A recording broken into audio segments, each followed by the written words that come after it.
Pabili nga po. Meron ba kayong malaking bote ng toyo? Angeline? Ikaw ba yan? Rhoda? Ikaw nga, friend! Ay, teka, lalabas ako ng tindahan. Sa inyo pala itong tindahan. Kay nanay ang tindahan na to. Hoy, kumusta ka na? Ang ganda mo ngayon, ha? Ayos lang naman. Ikaw, kumusta na? Okay naman. Kailan ka pa dumating? May 2 araw pa lang. Bakit ngayon lang kita nakita? Ngayon lang ako lumabas eh. Naubusan kasi ng toyo sa bahay. Magluluto si Itay ng pansit. Pwede ba akong pumunta sa bahay ninyo? Oo naman, para maibigay ko na rin yung pasalubong ko sa'yo. Naku, hindi mo talaga ako nakalimutan, ha? Lahat naman kayo, hindi ko nakalimutan eh. Ano nga pala ang binibili mo? Toyo. Kung may malaking bote, yun lang naman. Kahapon kasi namili si na tatay, yun pala ang nakalimutan. Mamayang hapon ako pupunta, ha? Wala pa kasi si inay eh. Oo, basta hihintayin kita mamaya. Hindi lahat na tinatawag na kaibigan ay totoo. May mga taong mabait sa harap mo pero may masama palang binabalak. Tahimik silang parang ahas. Naghihintay lang ng pagkakataon para manuklaw. Pero ang tunay na kaibigan hindi ka sisiraan sa likod mo, kundi sasamahan ka sa hirap at ginhawa. Magandang araw, Miss Gwen. Tawagin niyo na lamang akong Angeline. 35 years old at tubong Iligan City. Dating OFW po ako sa Italy. 8 taon ako nagtrabaho bilang caregiver sa isang matandang babae. Nung umuwi po ako 5 years ago, dun po nagsimula ang isang pangyayari na nagtulak sa akin para yakapin ang karunungang itim. May tindahan na po pala sina Aling Pasing.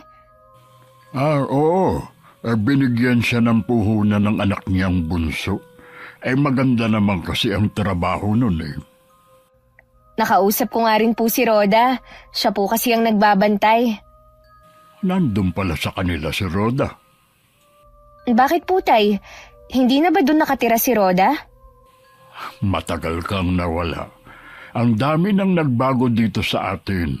Sa mga tao, lalo na sa kaibigan mo. Ano naman po, Tay?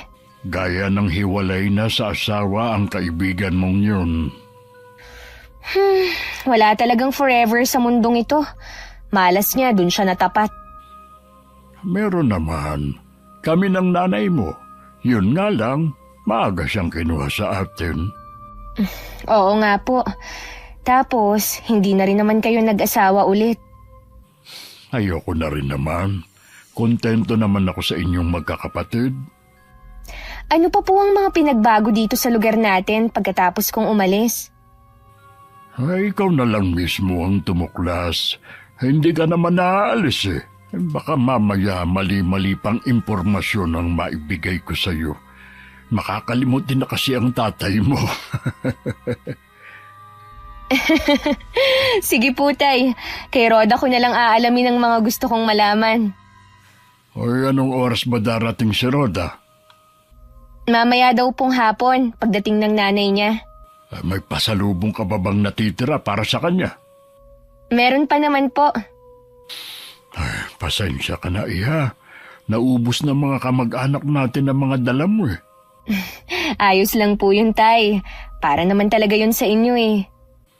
Matanong ko nga pala, pagkatapos ba ng kasal ninyo ni Dave, mag-a-abroad ka ulit? Ang napag-usapan po namin, siya na lang ang babalik. Masaya ako dahil hindi lang trabaho ang inatupag mo sa ibang bansa, nagkaroon ka rin ng nobyo doon. Nag-aalala pa naman ako na tumanda kang dalaga. Kung sakali nga pong hindi na ako makakapag-asawa, ayos lang naman yun sa akin eh. Hindi ko naman gusto yun. Tignan mo nga ang tsamira mo. Mag-isang namumuhay dahil hindi na nakapag-asawa. Tingin ko naman po kay Chang, masaya siya kahit mag-isa lang siya sa buhay. Oo nga, pero mas gusto ko siyempre na magkaroon kayo ng kanya-kanyang pamilya na mga kapatid mo. Kaya nga po mag-aasawa na ako. Ay, mukhang masarap ang niluto niyong pansit ah. Pwede bang tirahan niyo si Roda? Yan na lang ang ipapamerienda ko sa kanya. Ay, oo naman, ipagtatabi ko na siya. Panganay ako sa 4 na magkakapatid. 18 lang ako noon nang mamatay ang nanay namin dahil sa sakit. Tumigil ako sa pag-aaral at nagtrabaho na lang ako para makatulong sa mga gastusin. Baon din kasi kami nun sa utang.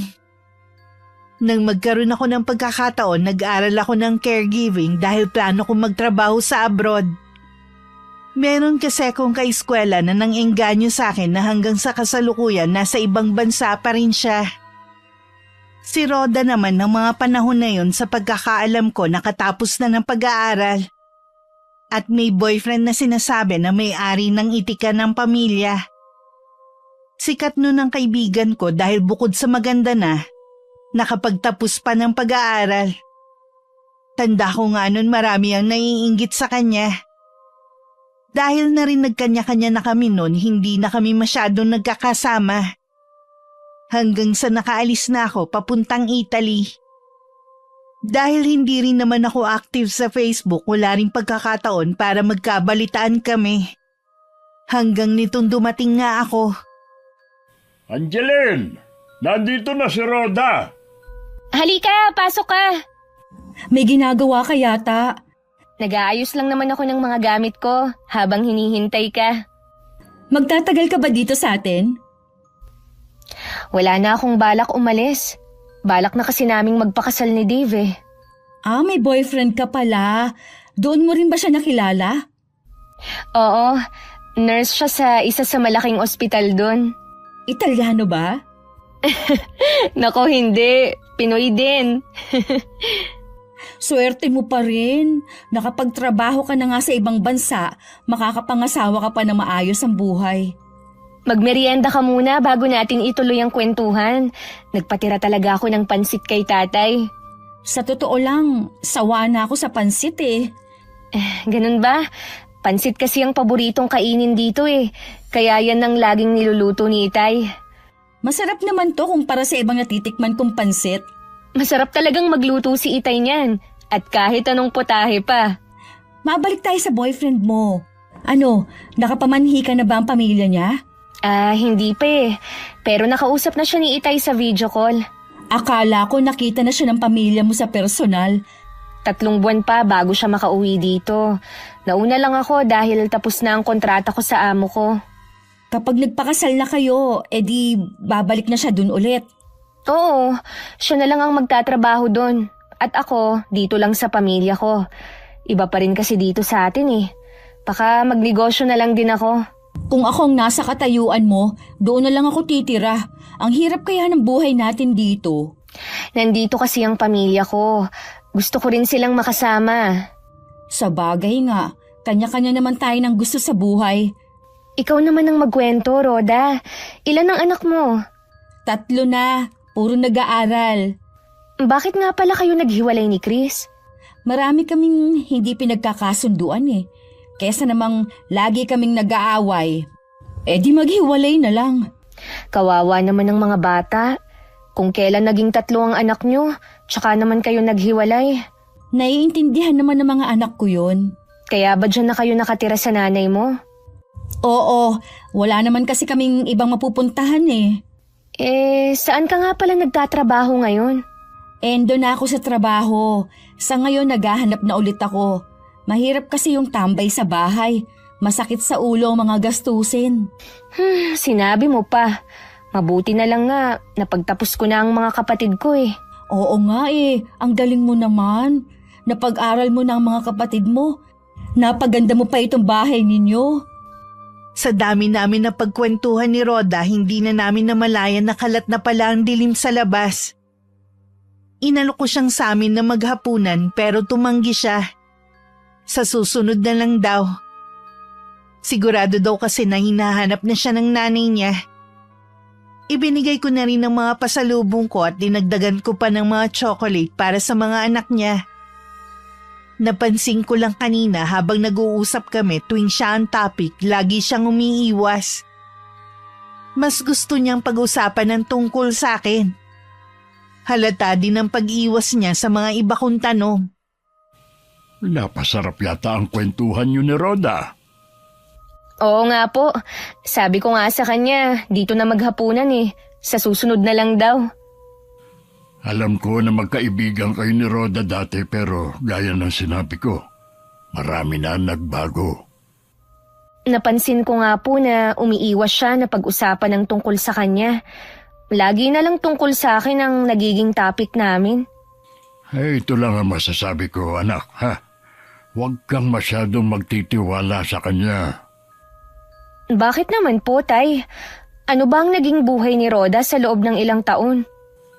Sa halip kasi na makatulong siya dahil panganay, naging sakit pa siya sa ulo ng ina at mga kapatid niya. Hindi po ba siya nakatulong nung nakapagtapos siya ng pag-aaral? Hindi naman kasi siya nagtrabaho nung makagraduate. Mas inuna pa ang pakikipagrelasyon hanggang sa nabuntis na nga siya at nagpakasal sila ni Chris. Madidismaya nga sa kanya ang nanay at ang mga kapatid niya. Biyuda na rin kasi si Aling Pasing eh, at iginagapang lang ang pag-aaral niya noon. Inaasahan na tutulungan niya ang mga kapatid para makapag-aral din. Hindi na nga nagpatuloy sa pag-aaral ang dalawa niyang kapatid. Mas pinili na lang na magtrabaho para makatulong sa ina. Maganda naman daw ang trabaho ng dalawa ayon kay Pasing. Ano po ang dahilan? Bakit naghiwalay si Rhoda at ang asawa niya? Matino naman yung si Chris. Ang babae ang may problema. Nung una, ang pinoproblema lang sa asawa ang palagi nitong pag-iinom kasama ng barkada. Kalaunan, nanlalaki na ang kaibigan mo kaya hiniwalayan na. Nagawa yun ni Rhoda? Kaya pala ayaw niyang pag-usapan ng tungkol sa kanila ni Chris. Sabi ko nga, baka pwede pa silang magkabalikan eh, alang-alang sa mga anak nila. Isa lang ang naging anak nila ng asawa niya. Yung dalawa, hindi malaman kung sino ang mga ama. Ibig niyo pong sabihin, yung tatlong bata, iba-ibang tatay? Ganun na nga. Tuwing nakakausap ko nga si Pasing, laging nirereklamo ang anak. Wala nang araw trabaho, hindi pa maasahan sa pag-aasikaso sa mga anak. Hindi ko alam na ganun pala ang nangyari kay Rhoda. Inaasahan ko pa naman na malayo na ang narating niya. Sinabi ko to sa iyo para mapag-isipan mo kung patuloy kang makikipagkaibigan sa kanya. Kaibigan ko po si Rhoda. Hindi na yun magbabago sa kabila ng mga nangyari sa kanya. Ikaw ang bahala. Basta huwag ka lang masyadong magtiwala sa kanya. Nakakaramdam ako ng panghihinayang kay Rhoda. Pero hindi pa naman huli para ayusin niya ang buhay niya. Kailangan lang niya maghanap ng trabaho para maitaguyod ng mga anak. Naniniwala kasi ako na tayo ang gumagawa ng kapalaran natin. Sa kaso niya, maiiwasan sana ang pagkasira ng pamilya kung umiwas siya sa tukso. Ilang araw ko ring inisip kung paano siya matutulungan. May mga kaibigan naman ako sa Italy na pwede kong hingan ng tulong. Kaya lang magastos ang pag-aayos ng mga dokumento. At sa palagay ko, hindi siya handa sa bagay na yun.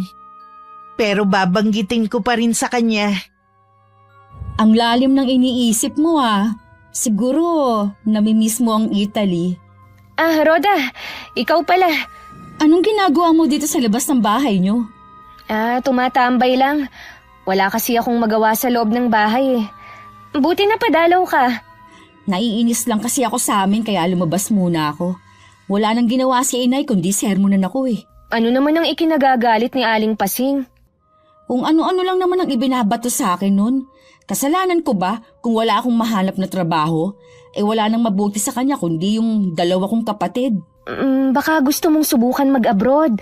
May kakilala kasi ako sa Italy na... Pasa ko. Ayokong magpaalila sa ibang bansa, no? Malaki naman ang kita sa ibang bansa kaysa dito sa atin. Naghahanap naman ako eh. Hindi lang talaga sinuswerte. Tsaka ayokong iwan ng mga anak ko. Kung dun ka kasi makakapagtrabaho, basta marunong kang humawak ng pera, makakaipon ka kagad. May iba naman akong plano eh. Maliban sa paghahanap ng trabaho, maghahanap rin ako ng mayaman na susuporta sa akin. Mas okay pa rin kung paghihirapan mo ang pera mo kesa iasa sa ibang tao. Basta, yon ang plano ko at alam ko na mangyayari yun. Ikaw pa rin naman ang masusunod sa bagay na yan. Gusto ko lang kasing makatulong sana sa'yo. Salamat na lang, pero kaya ko naman ang sarili ko. Ang problema ko lang kasi si inay na wala nang ginawa kundi ang magbunganga. Naku, pagpasensyahan mo na lang ang inay mo. Maswerte ka pa nga eh, dahil kasama mo pa siya. Mas maswerte siguro ako kung mabait siya sa akin. May mga nalaman nga pala ako tungkol sa'yo.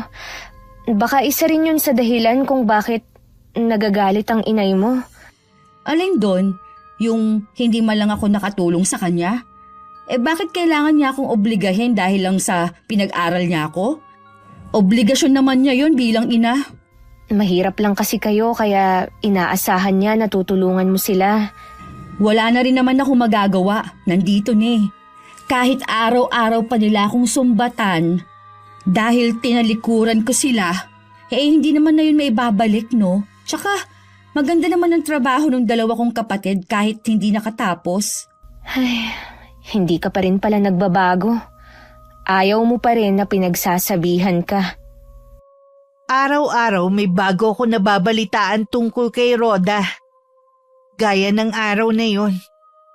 Nagkukwento ang kapitbahay namin kay tatay na pinapalayas na raw ang kaibigan ko sa bahay ng ina. Dahil ayaw pa rin daw kasi maghanap ng trabaho. Puro pagpapaganda lang daw ang alam nitong gawin. Nagagalit na rin ang dalawang kapatid na gumagasto sa 3 anak nito. Nang makaalis ang kapitbahay namin, tsaka naman ako lumapit kay Itay. Napapailing pa ako dahil halata na tsismosa ang matandang babae. Hindi rin po halata na tsismosa si Aling Cheche, ah.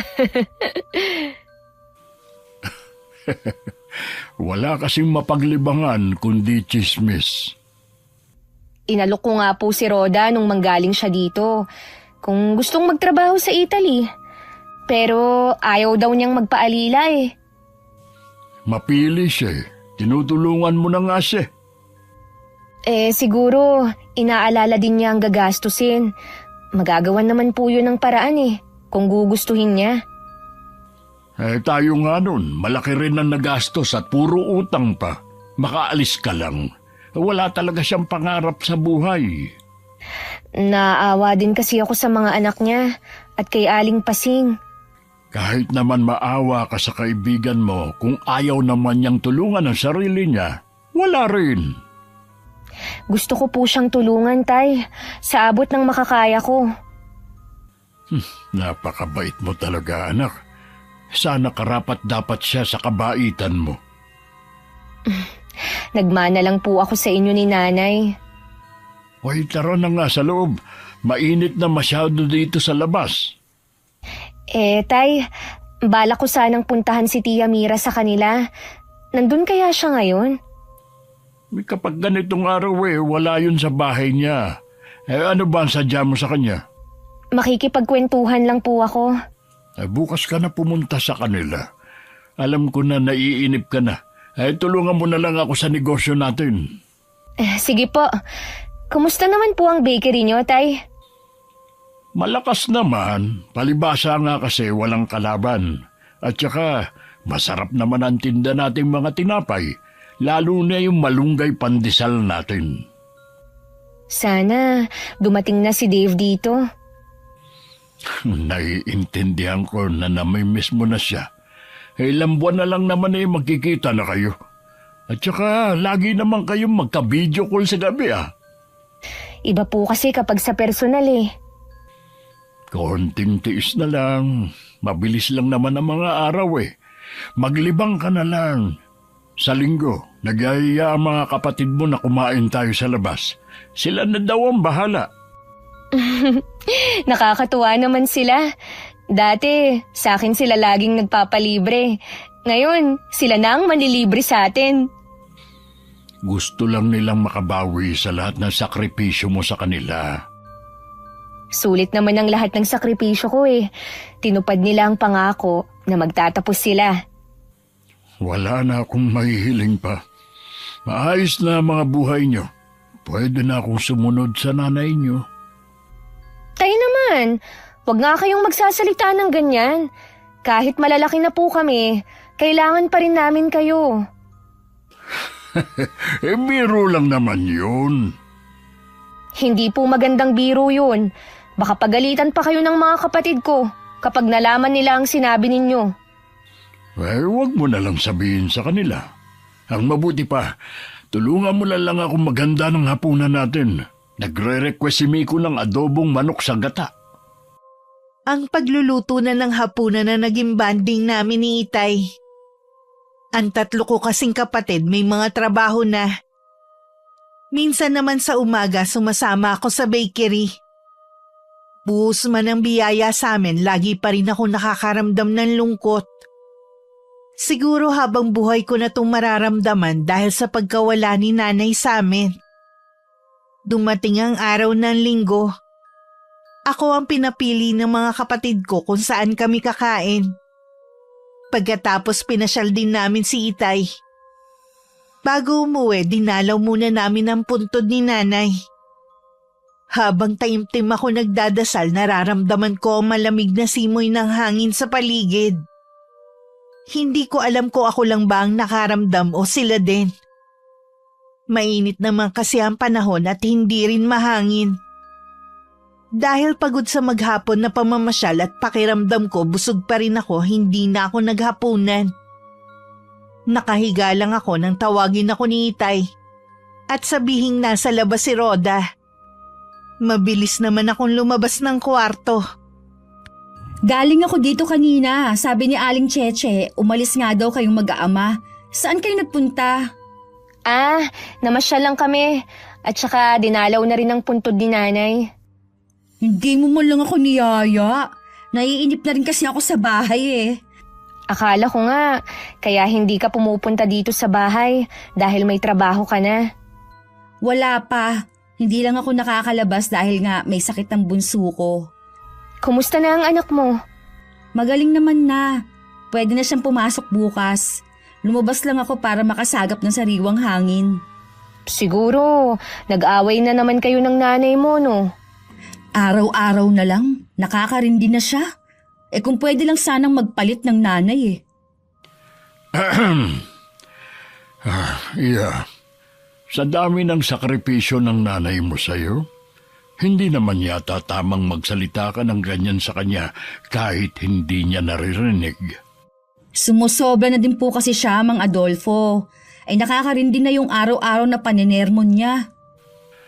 Dapat nga masigit mong naiintindihan ang inay mo dahil nanay ka na rin. Naiintindihan ko naman po siya. Ang ayaw ko lang po ay yung ginagawa niyang paninermon. Minsan kasi nakausap ko nanay mo. Ang gusto niya makapaghanap ka ng trabaho para matulungan mo sila sa gastusin ng mga anak mo. Naghahanap naman po ako. Wala lang talaga akong mahanap. Sa panahon ngayon, Iha, hindi kailangan maging mapili sa trabaho. Hindi naman po ako mapili. Pagod na rin kasi ang nanay mo. Kung wala ka pang mahanap, sana ikaw nang nag-aasikaso sa mga anak mo. Iniintindi ko naman po sila. Gusto lang talaga akong hanapan ng butas ni nanay lagi para mapagalitan. Hangad ko na maging mabuti ang relasyon nyo na mag-iina. Ang mga anak mo kasi ang kawawa. Huwag po kayo mag-alala. Malapit nang magbagong kapalaran namin ng mga anak ko. O ano naman ang ibig mo sabihin, Iya? Kapag nakahanap po ako ng mayaman na mapapangasawa. Sa tingin ko, hindi ang pag-aasawa ng mayaman ang solusyon sa problema mo. Baka naman sakit lang ulo lang ang mapasok mo. Pareho po talaga kayo ni nanay. Nagmamalasakit lang ako kaya ko yun sinabi. Hoy siya, maiwan ko na muna kayo. Tatay mo talaga, no? Mahilig din makialam eh. Ganun lang talaga si Itay. Hindi ka na kasi iba sa kanya, kaya pinapayuhan ka. Maiba nga pala ako. Kailan darating ang boyfriend mo? Baka mapaaga ang pag-uwi niya. Pupunta rin kasi kami ng Cebu. Taga dun kasi ang pamilya niya. Mabuti naman pinayagan ka pa ng itay mo na mag-asawa na. Bakit naman hindi ako papayagan ni Itay? Mawawalan sila ng bubuhay sa kanila eh. Kahit naman noon, hindi ako inubliga ni Itay na magtrabaho para sa kanila. Ako ang may gusto na mag-abroad para makatulong. Hindi ka aabot sa ganyang edad kung hindi silang inuna mo, no? Siguro may asawa at mga anak ka na rin ngayon. Baka nga hiwalay ka na rin katulad ko. Napangiti na lang ako sa sinabing yun ni Rhoda. Ang hirap palang makipagtalo sa gaya niya. Iniba ko na lang ang usapan namin. Napansin ko lang panay ang tanong niya tungkol kay Dave. Inisip ko masaya lang siya na magpapakasal na ako. Hindi siguro siya makapaniwala na sa edad kong 30 makakapag-asawa pa ako. Kinabukasan tinanghali ako ng gising. Mag-uumaga na kasi natapos ang video call namin ni Dave. Wala na ang mga kapatid ko at si Itay na lang ang naiwan sa bahay. Hindi po ba kayo pupunta ng bakery ngayon, Tay? Mamayang hapon na lang. Magpapasahod din kasi ako eh. Kumain ka na. Magkakape lang po ako. Parang busog pa rin kasi ako hanggang ngayon eh. Hindi naman sa nakikialam ako sa iyo, ha? Pero hindi ko na nagugustuhan ang sinasabi ng kaibigan mo. Narinig ko kasi ang iba pa niyang sinabi kagabi. Hindi ko nga rin po nagustuhan eh. Binaliwala ko na lang. Alam mo bang marami pang sinasabi ang nanay niya tungkol sa kaibigan mo? Tingin ko, hindi naman niya sinisiraan. Kung ano man po ang maling ginagawa ni Rhoda, sa kanya naman babalik yun. Sabi pa nga ni Pasing, pinapalayas niya na sa bahay. Basta maiwan ng mga bata, yung 2 anak naman niya kasi ang gumagasto sa mga anak ni Rhoda. Baka isa rin po yun sa dahilan kung bakit hindi siya mapilit na magtrabaho. Isa pa sa kinababahala ng ina, yung sinabi daw ni Rhoda na malapit nang umuwi ang boyfriend nito sa ibang bansa. Wala naman daw siyang alam na may karelasyon ng anak. Uso po kasi ang dating app ngayon. Baka doon niya nakilala. Baka nga sa foreigner siya swertihin. Sabi ni Pasing, Pinoy daw ang boyfriend ng anak. Kaya siya nag-aalala, baka hindi daw sinabi ni Rhoda na may 3 na siyang anak. Kapag nagkita po kami ni Rhoda, pagsasabihan ko siya bilang nagmamalasakit na kaibigan. Nasa kanya na yun. Kung tatanggapin niya o mamasamain niya. Ang gusto ko sanang mangyari, iwasan mo na lang siya. Tay naman, hindi naman yata tama na gawin ko yan. Tingin ko, mas kailangan niya ng kaibigan ngayon. Nag-aalala lang naman ako sa iyo. Baka kasi mamaya may gawin siya na hindi maganda. Ang sama naman ng tingin niyo kay Rhoda dahil lang sa mga pinagdaanan niya. Hindi yun ang basehan ko, kundi ang mga sinasabi ni Pasing. Baka naman po sa galit na rin kung ano-ano na ang nasasabi ni Aling Pasing sa anak niya. Huwag niyo pong basta paniwalaan ang lahat ng sinasabi niya. Siguro nga. Basta kapag magkasama kayo, huwag kang masyado magtitiwala na magbigay ng impormasyon sa kanya. Tumango na lang ako kay Itay. Bakas pa rin sa kanyang mukha ang pag-aalala. Napaisip tuloy ako na baka nga hindi tama ang pakikipaglapit ko kay Rhoda. Nakakaya naman kasi kung basta na lang ako iiwas sa kanya. Isang araw na isipan ko siyang iyayain na kumain sa labas. Agad siyang pumayag at tuwan-tuwa pa. Pagkakataon ko na rin yun para mapayuhan ko siya. Uy, thank you ha. Akala ko hindi mo na ako yayayaing lumabas eh. Pasensya na. Marami lang kasi akong ginawa nitong mga nakaraang araw. Tsaka gusto ko ring magpahinga. Ang haba na nga ng pahinga mo. Ano pa bang pahinga ang gusto mo? Yung panghabang buhay? Iba kasi ang pagod kapag halos buong buhay mo, puro pagtatrabaho. Ikaw ang may gusto niyan eh. Pinili mo magtrabaho para sa pamilya mo. Dahil mahal ko sila. At handa akong magsakripisyo, mabigyan lang sila ng magandang buhay. Oo na, ikaw ng pinakamabait na anak at kapatid. Nakita mo naman, di ba? Hindi na sayang ang mga ginawa ko. Ngayon, may pagkakataon na ako na sarili ko naman ang iintindihin ko. Dahil ba mag-aasawa ka na? Oo, Huwag ka muna masyadong magsaya, no? Hindi pa nga kayo kasali. Marami pa ang pwede mangyari. Rhoda, matagal na kami ni Dave. Bago ako umuwi dito sa atin, siniguro na namin na sa kasalan na papunta ang relasyon namin. Nakausap mo na ba ang pamilya niya? Oo, lagi ko silang nakakausap sa video call. Sa video call lang pala eh. Iba pa rin kapag personal mo silang nakakausap. Nung nasa Italy pa ako, ilang beses silang pumunta doon at nakasama ko naman sila. Ah, ganun ba? Siya nga pala. May nabalitaan ako na may boyfriend ka daw na nasa ibang bansa. Sino naman na nagsabi sa'yo niyan? Aminin mo na. Wala namang masama dahil wala kang asawa eh. Bago lang kasi kami eh. Kinikilala ko pa siyang maigi. Tama lang na kilalanin mo siya. Mahirap kasi kung papasok ka na naman sa isang relasyon.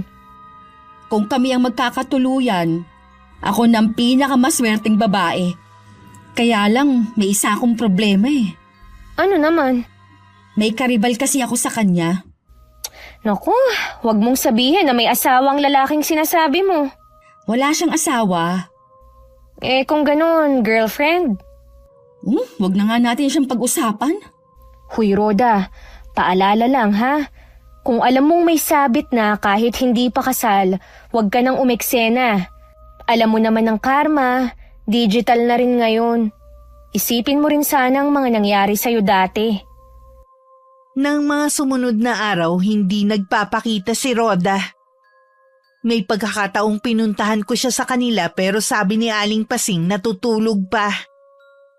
Pero may palagay ako na ayaw lang niya akong harapin. Hindi ko alam kung hindi niya nagustuhan ng sinabi ko noon o dahil sa pagtanggi ko na pautangin siya. Medyo may kalakihan kasi ang hinihiram niya. At alam kong hindi na niya yung maibabalik dahil wala siyang trabaho. Dinalaw ko na lang ang mga pinsan ko sa bahay nila at nakipagkwentuhan ako. Habang nakikipag-usap ako sa mga lalaki kong pinsan, hindi ako mapakali. Pakiramdam ko kasi may mga matang nagmamasid sa akin. Wala naman akong ibang taong nakikita. Ang pinakakakaibang nangyari sa araw na yon ang hindi pagtawag ni Dave na ipinagtataka ko. Hindi rin siya nagchat-chat sa akin kahit online naman siya. Hoy, baka abala lang ang boyfriend mo. Alam mo naman ang trabaho ng nurse. Kilala ko po kasi si Dave. Kahit gaano siya kaabala sa ginagawa niya, gagawa siya ng paraan para ma-chat ako. Online naman po siya ngayon eh. Maghintay ka pa hanggang bukas. Kapag hindi pa siya nagparamdam sa'yo, ay saka mo tawagan. Ganun na nga po ang gagawin ko. Sana naman eh, walang masamang nangyari sa kanya. Wala naman siguro. Dahil kung meron, sinabi na sa'yo ng mga kakilala mo doon. O kaya, tinawagan ka na ng pamilya niya. Sa bagay nga po, masyado lang akong nag-aalala dahil ito ang unang beses na hindi siya tumawag. Huwag ka masyadong mag-alala. Ikaw din ang maapektuhan yan. Oo nga po, hindi ko lang maiwasan. Ay, maiba nga pala ko. Hindi na yata pumupunta rito ang kaibigan mo. Pinuntahan ko nga po siya sa kanila kanina eh. Sabi ni Aling Pasing eh, natutulog pa. Pero may palagay ako na ayaw lang niya akong harapin. May pinagkagalitan ba kayo ni Rhoda? Hindi ko po kasi alam kung ano ang ikinagagalit niya eh. Kung yung pagpapayo ko sa kanya ang minasama niya o yung hindi ko pagpapahiram sa kanya ng pera. Nang hihiram siya ng pera sa iyo wala naman siyang trabaho. Anong ibabayad niya? Yun na nga po ang iniisip ko. May kalakihan pa naman ang hinihiram niya. Saan daw niya gagamitin? Hindi po niya sinabi kung saan gagamitin eh. Ay, hayaan mo na. Kung dahil lang doon magagalit siya, hindi mo siya tunay na kaibigan. Baka po importante rin, kaya siya nanghihiram ng pera. Duda ako dyan. Kung gusto niyang magkapera, maghanap siya ng trabaho. Tingin ko nga po, ayaw niya talagang magtrabaho. Gusto lang din niya yung magkapera na hindi pinaghihirapan. Hoy, napansin mo na rin. Kaya hindi na nakakapagtaka kung galit sa kanya ang ina at mga kapatid. Ayoko na nga muna siyang isipin. Bahala siya kung ayaw na niya akong maging kaibigan. Marami ka namang totoong kaibigan eh. Hayaan mo na siya. Bumalik na lang ako sa kwarto ko at nag-chat ulit kay Dave. Sa pagkakataong yun, nabasa na niya ang mga chat ko pero hindi man lang nag-abalang mag-reply. Sinubukan ko rin na tawagan siya pero ayaw niyang sagutin. Naiiyak na ako ng mga oras na yun dahil hindi ko alam ang problema niya. Matuloy na lumipas ang 1 linggo na hindi kami nagkakausap ni Dave. Nag-chat din ako sa nanay niya pero kahit sila nagtataka din. Dahil hindi rin daw sila kinakausap ng anak. Saktong 10 araw nag-chat si Dave. Tinatapos na niya ang relasyon namin. Nanginginig pa ang kamay ko na tinawagan siya. Buti naman sinagot na niya. Dave, bakit bigla ka naman na nagdesisyon ng ganyan? Ano bang problema? Nagtatanong ka pa? Akala mo siguro dahil magkalayo tayo, hindi ko na malalaman ang ginagawa mo. Hindi kita maintindihan. Huwag ka na magmaang-maangan pa. Kaya pala gustong-gusto mong umuwi sa inyo para magkita na kayo ng lalaki mo. Ano? Lalaki ko? Ano ba yung sinasabi mo? Hanggang kailan ka ba magsisinungaling, ha? Hindi ako nagsisinungaling. Huwag mo akong daanin sa paiyak-iyak mo. Sinira mo ng tiwala ko sa'yo. Huwag ka na umasa na pakakasalan pa kita. Dave, mag-usap naman tayo. Nag-uusap na tayo. Hindi na matutuloy ang kasal. Dave, hindi mo pwedeng gawin sa akin to. Matagal na nating plano to. At yung binibintang mo sa akin, hindi naman totoo yun eh. Napakasinungaling mo talaga. May mga litrato akong natanggap habang nakikipaglandian ka sa ibang lalaki. Maniwala ka sa akin, hindi totoo yan. Wala akong lalaki, kundi ikaw lang. Hindi na ako magtataka kung habang nandito ka, may iba ka pang lalaki. Sabihin mo nga kung sinong nagsabi sa'yo na may lalaki ako. Ang nagsabi sa akin noon malapit sa'yo at alam ang bawat ginagawa mo. Isa ba sa mga kaibigan natin? Sabihin mo na kung sino sa kanila. Hindi na mahalaga kung sino nagsabi. Hindi na rin naman mababago ang ginawa mo eh. Nagpapasalamat nga ako sa kanya dahil kung hindi, may kakasal ako sa isang babae hindi makontento sa isang lalaki. May karapatan akong malaman kung sino ang nagsabi sa'yo dahil sinisira niya tayo. Doon ka na lang sa lalaki mo. Mula ngayon, wala na akong pakialam sa'yo. Dave, mas nagtitiwala ka pa ba sa kanya kaysa sa akin, ha? Kilala mo ko. Matagal ang pinagsamahan natin. Akala ko lang kilala na kita, pero hindi pala. Kaya pala gusto mo na kapag kasal na tayo, nandito ako habang ikaw nandyan. Para nga naman malaya na kayo ng lalaki mo. Sinabi na ngang wala akong lalaki. Baka naman ayaw mo lang na ituloy ang kasal natin. Kaya ginagawan mo ako ng kwento. Huwag mo na nga akong binabaliktad. Kasalanan mo kung bakit tayo maghihiwalay. Ikaw ang sumira ng relasyon natin. Dahil hindi mo ako pinagkatiwalaan. Mas gusto mo pang maniwala sa ibang tao. Nang matapos ang tawag, napatulala na lang ako habang umiiyak pa rin. Iniisip ko kung sino ang nagsabi kay Dave na may lalaki ako. Lahat ng mga kaibigan ko sa Italy malapit din sa kanya. Lahat sila umaasa at masaya sa plano naming pagpapakasal. Pinalipas ko muna ang ilang sandali bago ko sila tinawagan isa-isa. Lahat sila nagulat sa sinabi ni Dave sa akin. Nangako pa sila nakakausapin ng boyfriend ko. Bala ko sanang tawagan ulit si Dave pero nagulat akong nakablock na ako sa kanya. Kinapalan ko na rin ang mukha ko at nagchat ako sa nanay niya. Pati ito galit sa akin. Paano ko raw nagawang pagtaksila ng anak niya? Nakita daw niya ang mga litrato.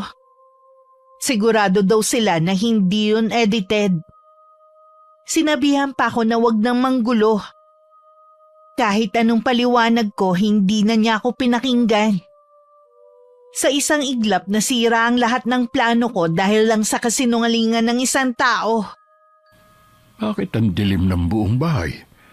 Nakalimutan yata nilang magbukas ng ilaw. Angeline! Anak!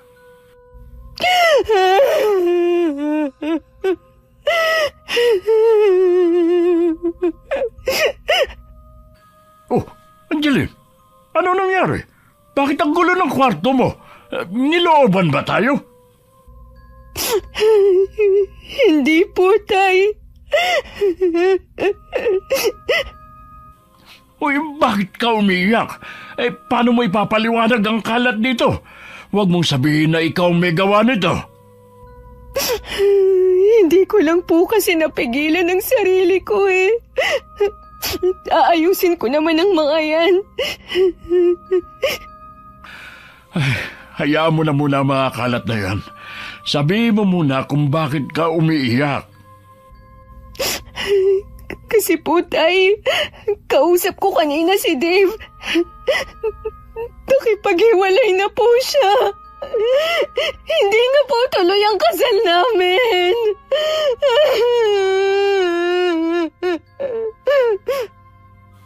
Ano? Bakit daw? Pinagbintangan niya ako na may ibang lalaki. Meron daw siyang ebidensya. Sino daw ang nagsabi sa kanya? Isang taong malapit daw sa akin. Kasi alam niya ang mga ginagawa ko. Tawagan mo si Dave. Gusto ko siyang makausap. Nakablock na po ako sa kanya. Hindi ko na siya makontak. Nasaan na daw yung ebidensya na sinasabi niya? Hindi na po niya na-send sa akin. Baka naman gumagawa lang siya ng dahilan para umatras sa kasal ninyo. Naisip ko nga po yun eh. Kaya po tinawagan ko ang nanay niya. Pero galit din sila sa akin. Bakit ba mas pinaniniwalaan pa nila ang taong iyon kaysa sa'yo? Hindi ko po alam. Iniisip ko kung sino sa mga kaibigan ko ang siniraan ako kay Dave. Lahat naman kasi malalapit sa akin eh. At masaya sa relasyon namin. Baka merong naiinggit sa'yo na hindi mo alam. Naguguluhan po ako ngayon, Tay. Hindi ko alam kung paano maaayos ang relasyon namin ni Dave kung magkalayo kami. Ang magagawa mo lang ay ang maghintay. Baka sakaling matauhan si Dave at siya na mismo ang tatawag ulit sa'yo. Kung sino man ang taong yun, hindi ko siya mapapatawad sa pagsira niya sa kaligayahan ko. Walang araw na hindi ako umaasa na tatawagan pa rin ako ni Dave. Pero lumipas na ang ilang araw, hindi pa rin siya nagpaparamdam. Ganon din ang mga kaibigan ko sa Italy. Hindi ko alam kung mas paniniwalaan pa nila si Dave kesa sa akin. Nagkukulong lang ako sa kwarto ko. Si tatay at mga kapatid ko naman walang ginawa kundi silipin ako. Hindi ko naman sila masisi kung nag-iisip sila na baka kung anong gawin ko. Isang buwan na rin ang nakakalipas. Sa palagay ko'y hindi ka talaga minahal ni Dave. 3 taon po kaming may relasyon ni Dave. Imposible po na hindi niya ako minahal. Baka hindi ganun kalalim ang pagmamahal niya sa'yo. Kaya ganun kabilis ka lang niyang pinakawalan. Siguro nga po. Ay, kalimutan mo na si Dave. Madali lang po yung sabihin. Pero mahirap gawin. Alam ko naman. Ang mabuti pa, tulungan mo na lang ako sa bakery natin. Huwag kang magmukmok dito sa bahay. Sige po, Tay. Sasama ako sa inyo bukas. Iniisip nga ng mga kapatid mo na mag-outing tayo para malibang ka. Pakisabi na lang po sa kanila na ayoko. Sayang lang ang gastos eh. Hindi rin naman po ako mag-i-enjoy dahil nasa isip ko ang nangyari sa akin. Ay, sige. Sasabihin ko sa kanila na sa susunod na lang. Salamat po, Tay. Alam ko na ginagawa niyo ang lahat para maging masaya lang ako. Kaya ko naman. Kailangan ko lang po ng panahon. Kapag kailangan mo na makakausap, nandito lang kami ng mga kapatid mo. Opo, Tay. Ay, lumabas ka na muna. Nagluto ako ng pansit. Hindi pa po ako nagugutom eh. Kahit kumain ka lang ng kaunti, tignan mo, ang payat mo na. Sige na nga po. Lalabas na ako. Pinagbigyan ko na lang si Itay kahit wala akong ganang kumain. Nang mapadaan nga ako sa malaking salamin sa sala, nakita ko ang refleksyon ko. Na malaki na nga ang ibinawas ng timbang ko. Nangangalumata na rin ako dahil hindi makatulog sa gabi. Gusto ko man ibalik ang dating ako, hindi ko pa alam kung kailan. Parang nawalan na kasi ko ng gana sa lahat ng bagay. Kahit mabigat ang pakiramdam, maaga pa rin akong bumangon para sumama kay Itay sa bakery. Doon ko na lang itinuon ang buong atensyon ko. 1 linggo na ako sa bakery nang biglang sumulpot si Rhoda. Angeline! Nandito ka na pala sa bakery ninyo? Oo. Tinutulungan ko si Tatay. Eh bakit parang pumayat ka yata? May problema ka ba? Oo, meron nga. Ganun ba? Wala pa namang namimili. Mag-usap muna tayo. Wala na kasi kami ni Dave. Nakipaghiwalay na siya sa akin. Ha?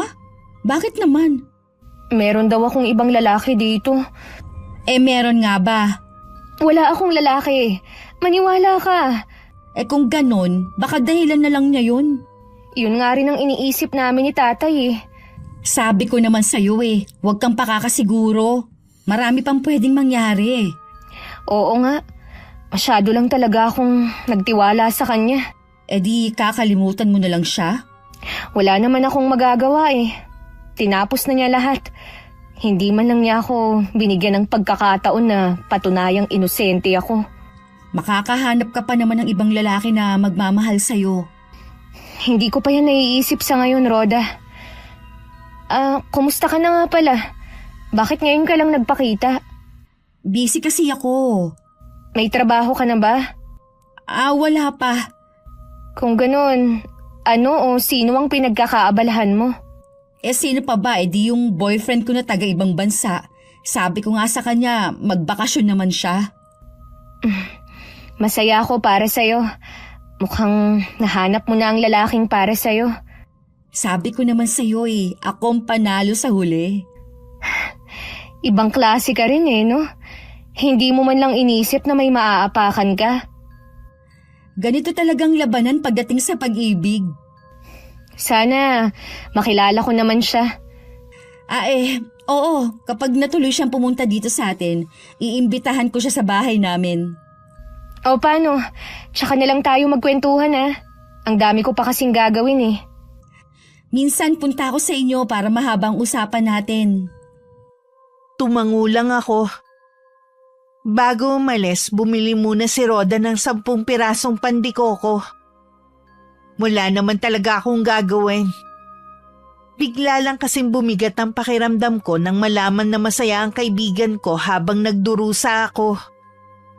Hindi ko lang maiwasan na mainggit sa kanya. Matulin na lumipas ang mga araw. Dahil sa kaabalahan ko sa bakery, hindi ko na malayan na unti-unti ko na nakakalimutan na nangyari sa amin ni Dave. May mga gabi na naaalala ko pa rin siya. Pero dahil sa pagod sa maghapon, nakakatulugan ko na ang pag-iisip sa kanya. Isang araw, naabutan ko si Aling Pasing sa bahay pero paalis na rin siya. Bumati pa ang matandang babae bago naglakad palayo. Tay, ano pong ginagawa ni Aling Pasing dito? Isinauli yung perang hiniram niya sa akin nung 1 linggo. Nagkasakit kasi yung isang apo niya at naospital. Ganun po ba? Wala po ba kayong napag-usapan na iba? Ay, nagkwentuhan nga kami sandali. Nabanggit niya na nagpapadala naman daw yung boyfriend ni Rhoda. Pero hindi naman daw nagbibigay sa kanya. Katwiran daw sa kanya lang daw yun. Makasarili talaga si Rhoda. Sinabi mo pa. Kapag nga raw nakikipag-usap, nagkukulong sa kwarto. Ayun pala, akala nung lalaki, dalaga pa siya at walang anak. Nagawa pa niyang magsinungaling talaga. Saang bansa daw naroon yung boyfriend? Hindi alam ni Pasing eh. Ang alam niya, isang nurse ang lalaki sa malaking ospital. Pagkakataon nga naman. Pareho pa ng propesyon ni Dave. Sa malaking ospital din siya nagtatrabaho eh. Oo nga no. Ngayon ko lang naisip. Ang ganda nga po ni Rhoda nung magkita kami sa bakery. Halatang in love siya. Wala namang problema kung ma-inlove siya eh. Ang sana lang, hindi niya tinatago ang mga anak niya. Labas na po tayo ron. Bahala na siya. Oo nga. Mukhang nagiging okay ka na. Tama kayo, Tay. Kapag busy pala mas madaling makalimot. May kirot pa rin po pero hindi na tulad ng dati. Balang araw, kahit konting kirot, hindi mo na mararamdaman. Teka lang po, Tay. Titingnan ko lang itong cellphone ko. Nag-chat kasi sa akin yung kaibigan kong Pinay sa Italy. May isesend daw kasi ng mga litrato na sinasabi ni Dave ng pagtataksil ko. Bakit ngayon lang niya ipapadala sa iyo mga litrato? Ngayon lang po kasi ipinakita sa kanila ni Dave. Nahihiya daw po kasi ito na ipakita sa kanila. Sakto namang pagbukas ko ng cellphone, nagchat na ang kaibigan kong si Leila. Matinding kaba ang nararamdaman ko habang tinitignan ng mga litrato. At may kasama pang maiksing video na nakikipagtawanan ako sa isang lalaki. Nanginginig ang kamay ko na inabot yun kay Itay. Kahit siya nagulat sa nakita. Oh, paano kayo nakuna ng litrato ng pinsan mong si Dindo? Ito ba sinasabi niyang ebidensya na may lalaki ka raw? Hindi ko po alam kung paano kami nakuna ni Kuya Dindo at pinadala pa talaga kay Dave para siraan ako. Ibig sabihin, nasa paligid lang natin ang gumawa nito. Sino kaya sa mga pinsan ko ang gumawa niyan? Baka naman hindi sila ang may gawa. Kilala ko mga pinsan mo mula pagkabata, hindi nila magagawang siraan ka sa boyfriend mo. Wala naman pong nakakaalam nung mga panahon na nagpupunta ako sa kanila para magkwentuhan. Ginamit pa talaga nila ang pagiging malapit ko kay Kuya Dindo. Alam nila kung paano kami magharutan mula bata kami. Wala ka bang napansin na may kumuha sa inyo ng litrato nun? Wala po. Sobrang saya namin nun eh. Parang bumalik nga kami sa pagkabata eh. Kung ganon, lihim ang pagkuha sa inyo ng litrato. Kailangan kong malaman kung sino siya. Ano ba ang nagawa kong kasalanan sa kanya para gawin niya to sa akin? Huwag mo munang pagbintangan ng isa sa mga pinsan mo. Hindi naman po ako basta gagawa ng hakbang na pwedeng pagmula ng gulo. Pero gusto ko nang malaman kung sino siya. Malalaman din natin kung sino ang taong yun. Sisiguruhin ko na magbabayad siya ng malaki sa akin. Pinaliwanag ko sa kaibigan ko na pinsan ko lang si Kuya Dindo. Sinend ko rin ang mga litrato namin nung bata pa ako hanggang sa lumaki kami. Nangako din ng kaibigan ko na kakausapin nila si Dave, pero pinigilan ko.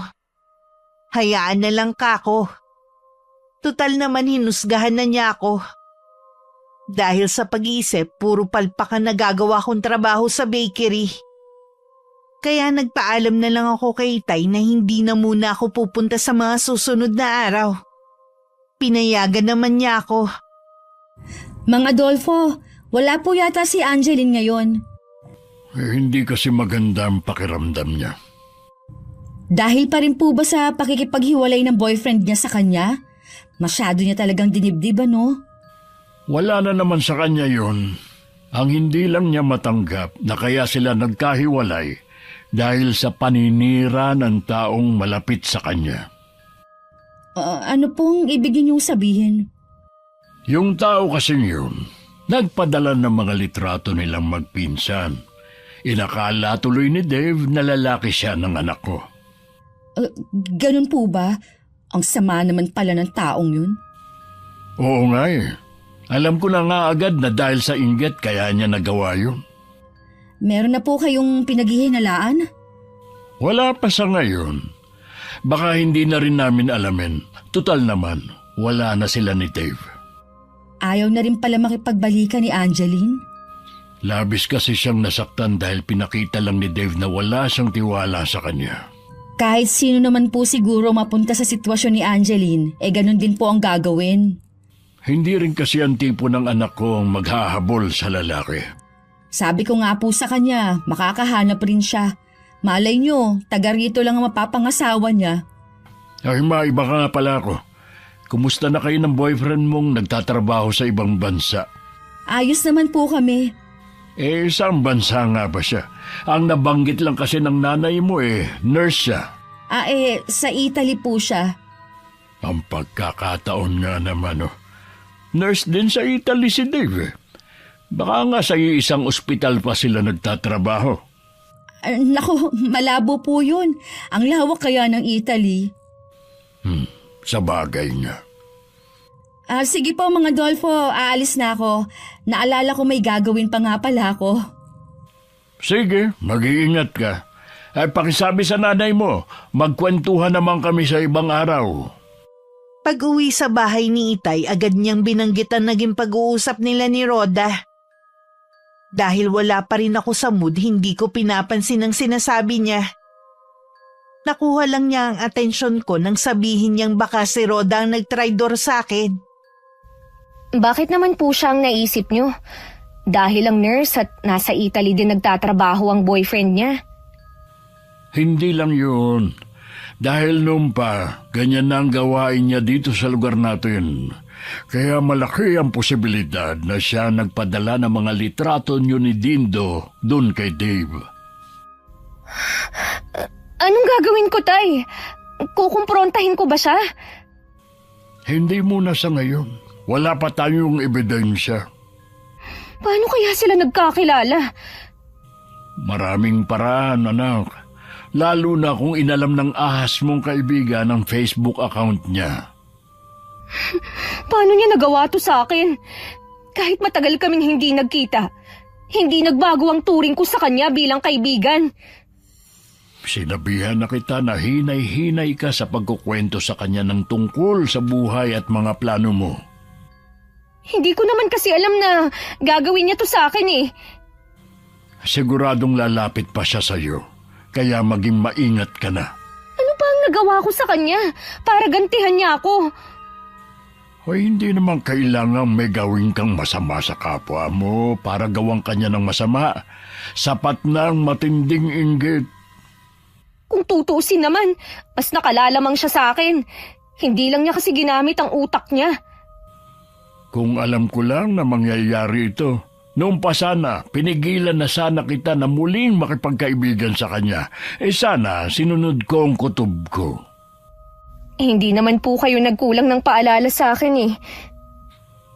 Kahit na, hindi ko pa rin maiwasan na sisihin ang sarili ko. Pinilit ko na lang maging masigla sa harapan ni Itay para hindi siya maapektuhan sa nangyayari sa akin. Kahit ang hirap magpanggap na ayos lang. Nang mga sumunod na araw, mas lalo kami naging abala. Kaya walang pagkakataon na magmukmuk ako sa kwarto ko. Ang katabing lote kasi namin na nabili ni Itay may 2 taon nang nakakalipas, balak na niyang patayuan ng paupahan. Kaya habang siya ang nag-aasikaso sa mga taong gagawa, ako naman muna sa bakery namin. Noon lang din kami nagkita ni Rhoda. Sa pagkakataong yun, parang may pader na akong inilagay sa pagitan namin. Galing ako sa inyo. Sabi nga ng itay mo nandito ka nga raw. Bakit nga pala pinalilinisan ng tatay mo yung lote sa tabi ninyo? Matagal na yung nabili ni Itay. Patatayuan namin ng paupahan. Ganun ba? Nabili niyo na pala yun. Hindi na talaga kayo mapigilan sa pag-asenso, no? Oo naman. Mula nung mag-abroad ako, unti-unti nang natupad ang pangarap namin. Mabuti na lang din, marunong ding humawak ng pera si Itay. Hindi na sayang ang pinapadala ko sa kanya. Masarap ding anihin ang sariling pinaghirapan. Ay, totoo yan. Wala namang nakakatawa. Ano nga pala ang bibilhin mo? Masyado ka namang seryoso. Apektado ka pa rin ba sa nangyari sa inyo ng boyfriend mo? Hindi na. Pero hindi ko kakalimutan ng gumante. Lalo na dun sa sumira sa akin. Sa paanong paraan ka naman gagante, Aber? Nakalimutan mo na ba ang tungkol sa tiya Mira ko? Ang nakababatang kapatid ni Inay? Tungkol ba sa pagiging mangkukulam niya? Di ba hindi naman totoo ang chismis sa kanya? Totoo ang usap-usapan tungkol sa kanya, Roda. Hindi mo naman siguro gagawin ang iniisip ko. Ano sa palagay mo? Sinabi ko na sa'yo na gaganti ako, di ba? Malaking kasalanan sa Diyos ang gagawin mo kung sakali, no? Mas malaki ang kasalanan na ginawa sa akin ng taong yun. Aalis na pala ako. May inuutos pa pala sa akin si nanay. Nasundan ko na lang ng tingin ng paglayo ni Roda. Ramdam ko rin na matinding takot niya sa sinabi ko tungkol kay Tia Mira. Lalo tuloy ako nagpuyo sa galit na baka siya nga ang nang-ahas sa akin. Nang mga sumunod na araw, hindi na ulit nagpakita ang kaibigan ko. Nararamdaman ko rin na hindi na siya ulit pupunta sa bahay o kahit dito sa bakery. Gusto ko sanang kalimutan na ang lahat pero hindi ako matahimik. Hindi ko matanggap na sa ganong paraan natapos ang relasyon namin ni Dave. Nang araw na yon, maaga akong umalis sa bakery. Balak kong puntahan si Roda sa kanila bago umuwi pero nagbago ang isip ko. Baka kasi hindi ako makapagpigil. Dumiretso na lang ako sa bahay. Naabutan ko si Itay na nakaupo at tila napakalalim ng iniisip. Tay, may problema po ba? Galing dito si Pasing kanina. Ano po ang sadya niya? Umamin na siya sa akin. Ano po ang inamin niya sa inyo? Si Dave nga raw ang tinutukoy ng anak niya na boyfriend. Ano po? Patawarin mo na daw si Roda. Huwag mo na daw siyang ipapakulam. Kinunsinti pa niya ang anak niya. Ilang beses naman daw niyang pinagsabihan ng anak niya pero hindi daw nakikinig sa kanya. Kasalanan din daw niya kung bakit naisipan ni Roda na agawin sa'yo si Dave. Wala na raw siyang ginawa kundi ikumpara siya sa'yo. Hindi dahilan yon para gawin niya yon. Ayun nga ang sabi ko kay Pasing eh. Hindi ko siya mapapatawad sa ginawa niya sa akin. O saan ka pupunta? Magtutos kami ng babaeng yon. Pagdating sa bahay ni Aling Pasing, nasa labas si Roda. Akmang papasok siya sa loob nang hilahin ko ang mahaba niyang buhok. Aray! Ano ba? Gusto mo bang magtago, ha? Ahas ka? Paano mo to nagawa sa akin, ha? Hindi ko alam ang sinasabi mo. Galing sa bahay ang nanay mo at inamin na niya ang lahat. Pinagkatiwalaan kita, Roda. Tapos ito lang ang gagawin mo? Oo na! Ako na may gawa nun. Wala ka na rin magagawa eh. Hindi na makikipagbalikan sa'yo si Dave. Sirang-sira ka na sa kanya at sa pamilya niya. Dahil sa kagagawan mo. Ano ba ang nagawa ko sa'yo? Para gawin mo to sa akin, ha? Wala! Nagkataon lang na inuulan ka ng swerte. Nasa iyo ng lahat, pati gwapo at maperang boyfriend. Kung ano man ang meron ako, pinaghirapan ko yon. Kung alam mo lang ang hirap na dinanas ko sa ibang bansa. Hindi lang swerte. May kaakibat din tong pagsisikap at tiyaga. Kahit ano pang sabihin mo, hindi mo na mababawi si Dave. Sa'yo na siya. Pero aanihin mo naman ang galit ko. Hindi mo ako matatakot. Kahit ipakulam mo ako sa tiyahin mo, hindi na rin magkakabisa ang sumpa niya. Nakikita mo ba itong medalyon na to, ha? Galing ito sa magaling na albularyo. Huwag kang pakasisiguro sa hawak mong medalyon. Lingid kay Rhoda, matagal na akong lumapit kay Tia Mira. Patagal na nitong naisagawa ang orasyon. Kahit ilang albularyo pa ang lapitan niya, hindi agad mapapansin ang sumpang nakabalot sa kanya. Dahil tanging hudyat ko lang ang magpapabisa rito. Isang imbing ngiti ang iniwan ko kay Rhoda. Tsaka ako naglakad palayo. Nang sumunod na araw, nabalitaan namin na nagkasakit si Rhoda. Walang makapagpagaling dito. Ilang beses na rin bumalik sa bahay si Aling Pasing pero hindi namin siya hinaharap. Naawa ako kay Pasing pero hanggang ngayon nagmamatigas pa rin ang anak niya. Pinagkalat pa nga niya na si Tia Mira ang kumukulam sa kanya. Walang basta maniniwala sa kanya. Hindi naman nila kayang patunayan na mangkukulam si Mira.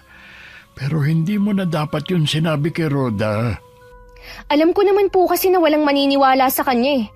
Kita nyo nga, sa atin pa rin ang simpatsya ng mga tao. Dahil alam nila na ako ang tunay na biktima dito. O ikaw naman talaga. Kaya tama lang ang ginawa ko sa kanya. Magdusa siya habang buhay. Matindi ka rin magalit gaya ng nanay mo nung nabubuhay pa siya. Lagi rin niyang takbuhan noon si Mira. Meron na rin bang napakulam si nanay? Oo, nung hindi pa kami nagkakakilala. Pero nang magsama kami, mas pinili na lang namin ang mamuhay ng tahimik. Sa palagay niyo po, mali ba ang ginawa ko kay Rhoda? Kasalanan man ang ginawa mo, pero minsan kasi dahil na rin sa kasakiman ng ibang tao, kaya tayo nakakapaghiganti.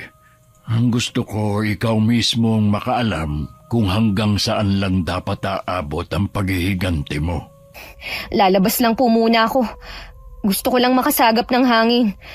Gusto ko ring makapag-isip. Pinuntahan ko ang mga pinsan ko para makipagkwentuhan. Gusto ko lang gumaan ang pakiramdam ko. Masayahin ang mga pinsan ko, alam kong mapapatawa nila ako. Angeline! Angeline! Wala dito ang anak ko. Bakit ba basta ka na lang pumapasok dito? Saan po siya nagpunta? Hindi ko alam. Umalis ka na. Mang Adolfo, tignan niyo naman po ang nangyari sa akin. Hindi po ako buntis pero ang laki po ng tiyan ko. Tignan ninyo ang mukha ko at balat. Maawa naman po kayo sa akin. Patigilin niyo na si Angeline sa pagpapakulam sa akin. Akala ko ba may pangontra ka na sa kulam? Bakit hindi yata tumatalab sa'yo? Nagmamakaawa naman po ako sa inyo, Mang Adolfo. Parating na po sa 1 linggo si... Oh, bakit natigilan ka yata? Gusto mong bumalik sa dati dahil parating na si Dave? Wala naman na sila ni Angeline. Ako na ang gusto ni Dave at hindi na siya. Tanggapin niya na lang kasi. Maghanap ka na lang ng albularyo na magpapagaling sa'yo. Wala nga po akong mahanap. Umalis ka na, bago pa magdilim ang paningin ko sa'yo. Ang dapat sa inyo, umalis sa lugar na ito. Pamilya kayo namang kukulam. Mga salot kayo! Madilim na nang makauwi ako sa amin. Nawili kasi ako sa pakikipagkwentuhan sa mga pinsan ko. Kahit papano nakalimutan ko ang problema ko. Sinabi naman ni Itay na nanggaling sa bahay si Rhoda. Wala na sana akong balak makinig. Pero natigilan ako nang sabihin niya na darating si Dave sa 1 linggo. Ano po? Darating na si Dave? Yun ang sinabi ni Rhoda. Tamang-tama pala ang itsura niya para sa pagkikita nila ni Dave. Huwag na siyang aasa na babalik pa siya sa dati. Yun nga ang sinabi ko. Hindi ko nga alam kung matatawa o maaawa ako sa kanya.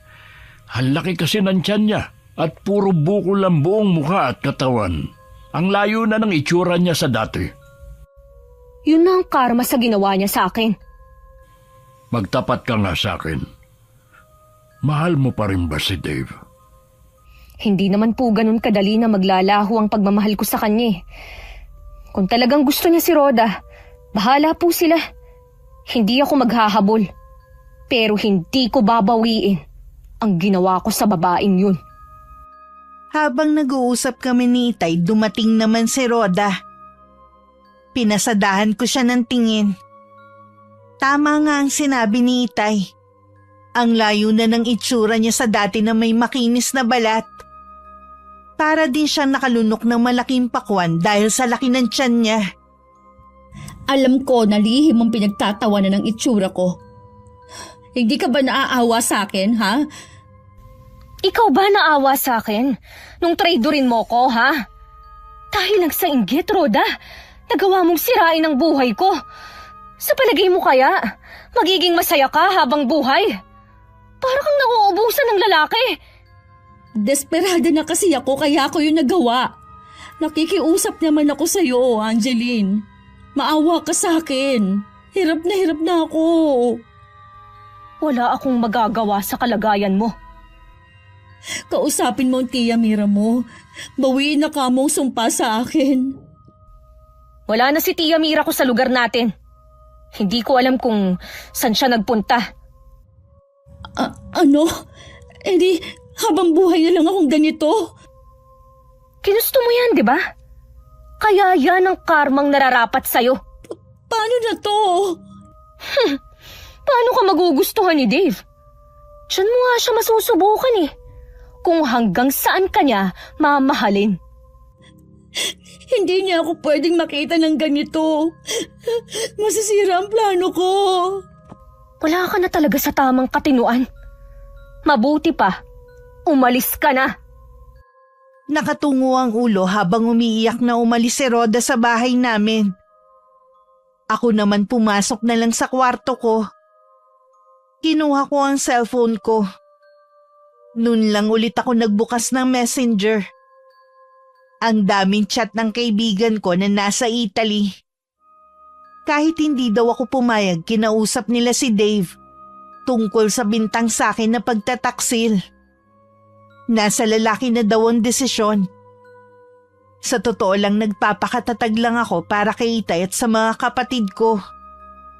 Pero malapit na rin akong bumigay sa problema na hindi ko inaasahan na mararanasan ko. Mas matindi pa kasi ito sa naranasan ko nung nagtatrabaho ako sa ibang bansa. Sana lang malampasan ko tong pagsubok na to sa buhay ko. Lumipas ang 2 linggo, hindi na rin nagpunta sa bahay si Rhoda. Balita namin kung saan-saan ito dinadala ng ina para ipagamot. Sa ginagawa nila, lalo lang lumulubha ang sakit nito. Hindi na rin ako naglalalabas ng bahay maliban na lang kung pupunta ako sa bahay ng mga pinsan ko. Isang hapon nagulat ako sa kasama ni Itay. Ilang sandali rin ako natigilan. Hindi kasi ako sigurado kung totoo ba ang nakikita ko. Saktong nagtatanong siya sa may bakery, kaya isinama ko na siya rito sa atin. Kumusta ka na? Pasensya ka na kung ngayon na ako nakarating. Ayos lang naman ako. Pero ako ba talaga ang pinuntahan mo? Oo naman. Wala nang iba. Ay maiwan ko na muna kayo para makapag-usap kayo ng maayos. Dito lang po kayo, Tay. Gusto kong marinig niyo rin ang sasabihin niya. Gusto ko rin po kayo makausap, Tatay Adolfo. Ay kung yan ang gusto ninyo, maupo muna tayo. Una sa lahat, gusto kong humingi sa iyo ng tawad dahil naniwala ko sa kaibigan mong si Rhoda. May mga pinakita kasi sa akin mga litrato niyo. Kaya naniwala ako na magkaibigan nga kayo. Magkaibigan naman talaga kami. Kung ganun, bakit kanya siniraan sa akin? Isa lang ang naiisip ko na dahilan niya. Dahil yun sa matinding inggit. Diyos ko, napakatanga ko para maniwala kagad sa kanya. Nung makita ko kasi yung mga litrato at video nyo ng lalaking yon, hindi na ako nakapag-isip ng matino. Naunahan ako ng matinding selos at galit. Akala ko, kaya ka umuwi dahil makikipagkita ka kay Rhoda. Hindi ko naman itinago sa kanya na ikaw ang dela ng pag-uwi ko eh. At gusto ko rin siya makita pero hanggang doon lang yan. Walang halong mali siya. Kahit lagi siya nagpapahiwatig sa akin na may gusto siya. Pero sabi niya, boyfriend ka niya. Kilala mo ako. Hindi ako basta papatol sa isang babae na hindi ko naman lubusang kilala. Oo, inaamin ko na madalas kami magka-video call. Pero nililibang ko lang ang sarili ko. Dahil nasaktan ako sa pag-aakalang pinagtakasalan mo ako. Inaamin ko rin. Nagpapadala ako sa kanya dahil emergency daw. Dahil may sakit ang pamangkin niya. Mga anak niya ang mga batang yun. Ang pakilala niya sa akin dalaga siya. Gusto mo pa rin ba siyang makita? Pagkatapos ng mga nalaman ko, ayoko na siyang makita. Baka kung ano pang masabi ko sa kanya. Ngayong nalinawan na kayong pareho sa nangyari, anong plano ninyo? Hindi pa rin naman nagbabago ang plano ko. Nagpaliwalag na rin ako sa pamilya ko. Ako pa nga napagalitan ng nanay ko eh. Napakatanga ko daw. At inaamin ko naman yan. Gusto ko kasi na maliwanagan din si Rhoda. Hanggang ngayon kasi umaasa siya na kayo talaga. Kakausapin ko siya bago tayo umuwi ng Cebu. Kung pahihintulutan niyo po na sumama sa akin si Angeline. Gusto po kasi siya makilala ng iba ko pang kamag-anak at kapatid. Wala namang problema sa akin. Nasa hustong gulang na naman ang anak ko. Ipinauubaya ko na sa kanya ang pagpapasya. Sige, sasama ako. Ay, alam kong pagod ka sa mahabang biyahe. Magpahinga ka na muna at magluluto din ako para sa hapunan natin. Masarap magluto ang itay.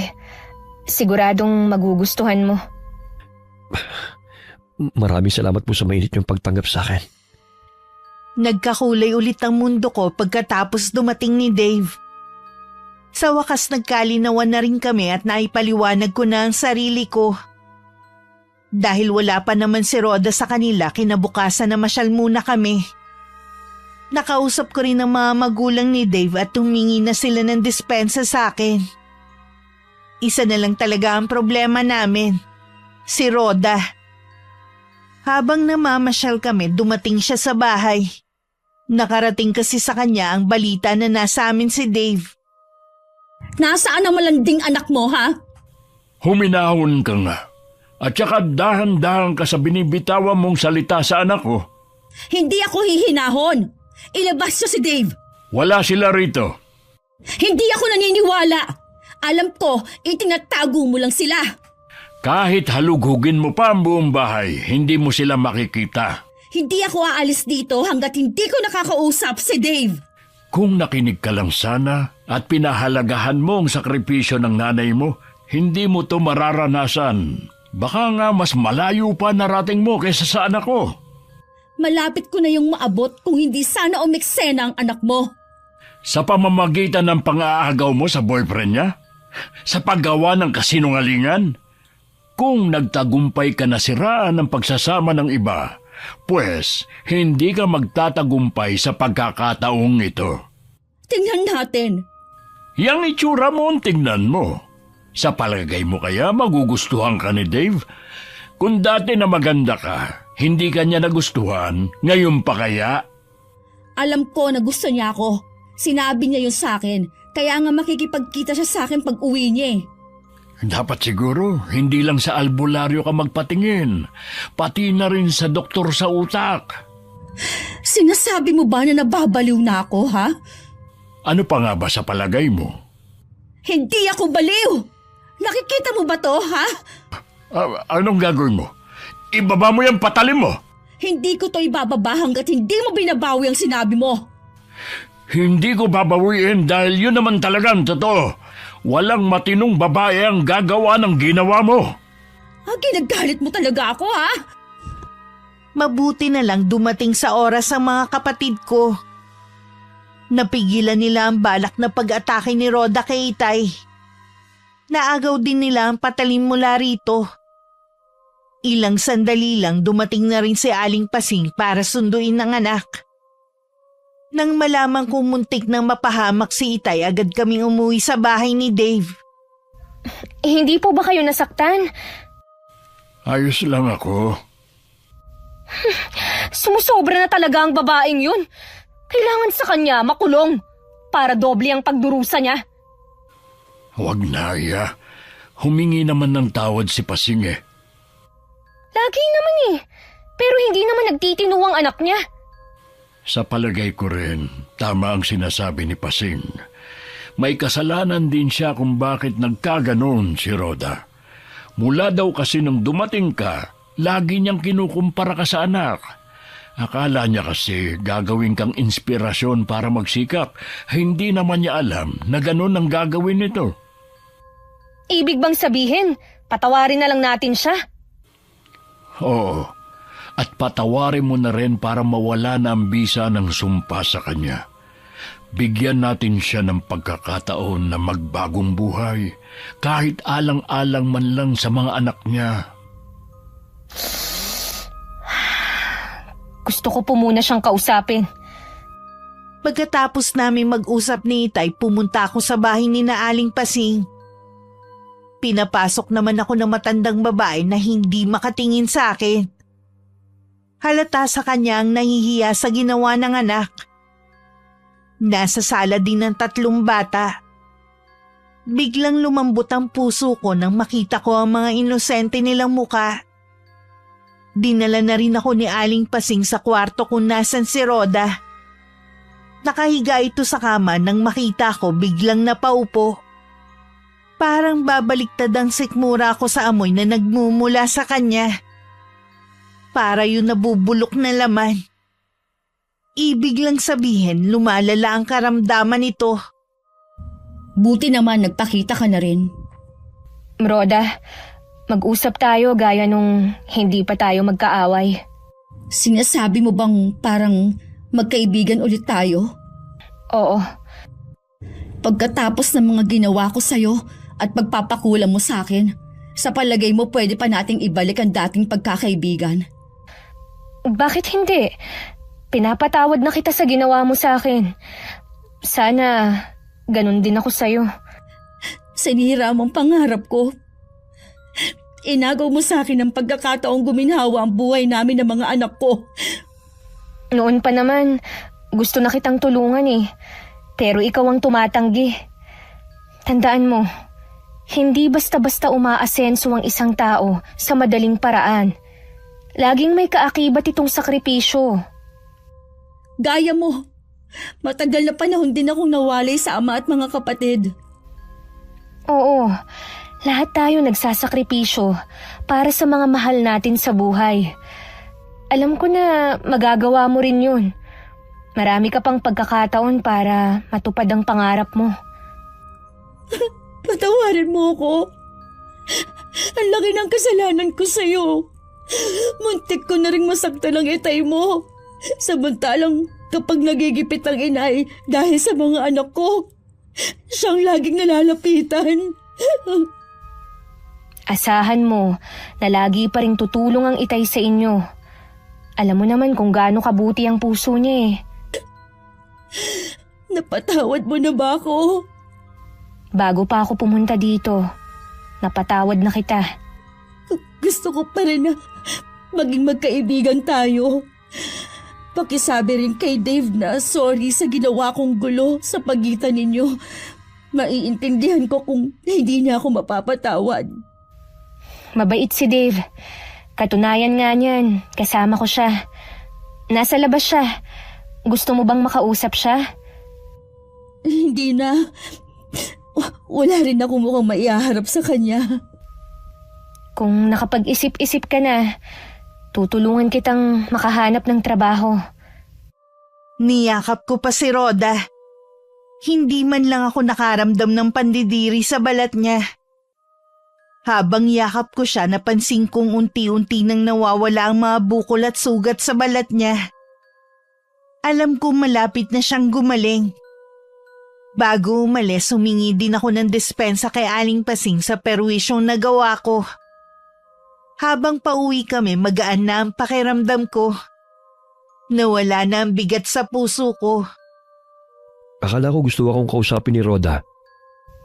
Siguro sa ibang pagkakataon na lang, Dave. Sigurado naman na pupunta siya sa bahay eh. Ano bang naging sakit niya? Baka hindi mo rin maintindihan. Tsaka, baka hindi ka rin maniwala. Puno kasi ng hiwaga ang buhay. Alam ko naman yon. Sana gumaling na ang kaibigan mo sa kung ano man ang pinagdadaanan niya. Sinisiguro ko sa'yo, nagagaling na siya. Mabuti naman. Alam ko kasi kung paano ka mag-alala sa isang kaibigan. Kahit ano pang ginawa niyang masama, kaibigan pa rin ang turing mo sa kanya. Ngayong tapos na ang problema natin, pwede na tayong umuwi sa inyo. Oo nga. Nangungulit na nga ang mga magulang ko kung kailan tayo uuwi. Excited na rin ako na makauwi sa inyo at makilala ang iba pang miyembro ng pamilya ninyo. Pag-uwi namin sa bahay, sinalubong kami ng masamang balita. Wala na raw si Tia Mira. Pinuntahan daw ng kapatid ko sa kanila at nakitang nakahandusay sa sahig at walang malay. Nakumpirma din na wala na itong pulso. Hinala nila may ilang oras na itong patay. Pagkatapos ng libing, kinausap ako ni Itay. Ano po ang kahon na ito? Yan ang pinaglalagyan ng mga gamit ng Tia Mira mo. Nung nabubuhay pa siya, mahigpit niyang bilin sa akin na ibigay yan sa iyo kapag nawala siya. Para po saan ang mga ito? Gamit sa pangungulam. Sa iyo niya pinagkakatiwala yan. Sa iyo ko na pinauubaya kung anong balak mo sa mga gamit ng tiyahin mo. Ayoko na pong magpasalin-salin ng kaalaman ng pamilya natin sa kulam. Hayaan na nating makasama sa kamatayan ni Tia Mira ang kaalamang ito. Sigurado ka na ba sa desisyon mo? Opo, Tay. Minsan ko na ring nagamit ang kulam ni Tia Mira. Sapat na po yun para malaman ko na hindi mabuting gamitin ito para gumanti at magpahirap sa kapwa natin.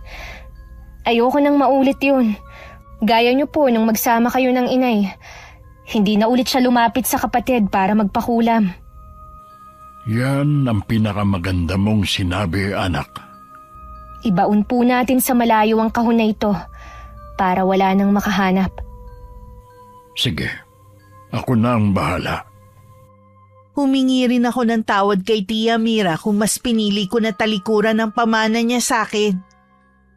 Mas nanaig kasi sa puso ko ang takot at pananalig sa Panginoon. Minsan na ako nagkamali nang lumapit ako sa tiyahin ko para bigyan ng leksyon si Rhoda. Gusto kong maging alaala na lang yun. Bago kami umuwi sa probinsya ni Dave, muli kami nagkita ni Rhoda. Nagpasalamat din ako sa kanya dahil naroon siya sa lamay ng tiyahin ko. Ibig sabihin napatawad na niya ito. Sa Maynila na ako magtatrabaho. Tinanggap ko yung alok sa akin ng pinsan ko. Bakit dun pa? Hindi mo ba mamimiss ang mga anak mo? Mamimiss, syempre. Pero para din sa kanilang gagawin ko. Hindi naman sila pababayaan ni nanay eh. Sila na ngayon ang priority ko at hindi na ang sarili ko. Alam ko na nagbago ka na. Masaya ako para sa'yo, Rhoda. Dave, sorry sa nagawa kong kasalanan sa inyo ha. Kalimutan na natin yun. Good luck nga pala sa'yo. Yumakap pa sa amin si Rhoda bago naglakad palayo. Masayang malungkot ang nararamdaman ko habang nakatingin sa kaibigan ko. Masaya ako dahil napagtanto niya ang mga maling nagawa at pinili na magbagong buhay. Malungkot dahil alam ko kahit nagkapatawaran na kami may lamat na ang pagkakaibigan namin. Sa kabila ng masalimuot na pangyayari sa buhay namin, hangad ko pa rin na mahanap niya ang kaligayahan at kapayapaan. Isa lang ang natutunan ko sa karanasang ito. Laging piliin na maging mabuti at magpatawad gaano man kabigat o kalaki ang nagawang kasalanan ng kapwa natin. Ang pagpapatawad hindi lang nating ginagawa para sa mga taong nagkasala sa atin, kundi para sa ikatatahimik ng puso't isipan natin. Sa kasalukuyan, kasal na kami ni Dave at may isang anak na lalaki. Sa loob ng ilang taon, naging mabuti sa akin at sa pamilya ko ang Panginoon. Sa mga nakarinig po ng aking kwento, sana po nakapagbigay ako ng aral at inspirasyon sa inyo. Maraming salamat po, Miss Gwen, sa pagpili ng aking sulat para mapakinggan sa araw na ito. Wakas.